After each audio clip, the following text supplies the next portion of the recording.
প্রিয় এসএসসি ও নবম দশম শ্রেণীর শিক্ষার্থীরা, আশা করি তোমরা সবাই ভালো আছো।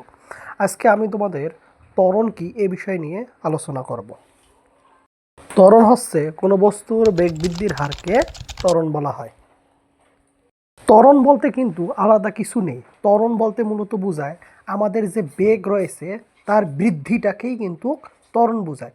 অর্থাৎ ত্বরণ কিন্তু আমাদের বেগের মধ্যেই রয়েছে।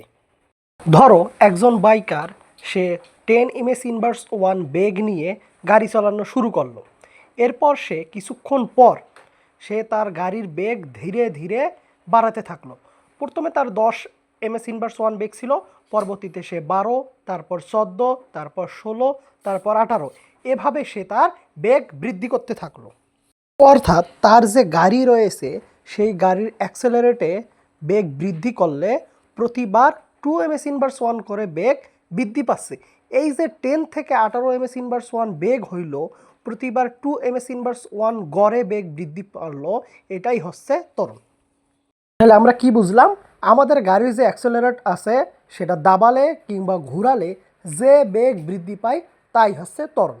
সহজ কথায় বেগ বৃদ্ধির হারকেই ত্বরণ বলা হয়। আশা করি তোমরা বুঝতে পারছো।